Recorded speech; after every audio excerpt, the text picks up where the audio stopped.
पवित्र रमजान मासे विश्व मुस्लिमদের পক্ষে বড় সিদ্ধান্ত রাষ্ট্রসংঘ মুসলিমদের বিরুদ্ধে ঘৃণা ছড়ানো বিদ্বেষমূলক প্রচার এবং অপপ্রচারের মতো বিষয়ের বিরুদ্ধে কঠোর অবস্থান নেওয়ার কথা জানিয়েছে বিশ্বের আন্তর্জাতিক সংস্থা।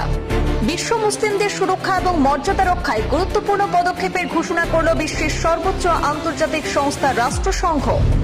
মুসলিমদের বিরুদ্ধে ঘৃণামূলক প্রচার এবং অপপ্রচারের বিরুদ্ধে কড়া অবস্থান। ইসলামোফোবিয়াকে গুরুতর সামাজিক সমস্যা হিসেবে বিবেচনা করবে রাষ্ট্রসংঘ। ইসলামোফোবিয়ার বিরুদ্ধে কার্যকর পদক্ষেপ গ্রহণের ঘোষণা রাষ্ট্রসংঘের। প্রতি বছর 15 মার্চ ইউনাইটেড নেশনস বিশ্বজুড়ে ইসলামোফোবিয়া প্রতিরোধ দিবস উদযাপিত করার সিদ্ধান্তে শিলমোহর দিয়েছে। মুসলিম সংখ্যালঘু সম্প্রদায়ের পরিস্থিতির উপর বিশেষ নজরদারি রাখবে রাষ্ট্রসংঘ। এমন অভিযোগ এলে প্রয়োজনীয় ব্যবস্থা গ্রহণ করা হবে।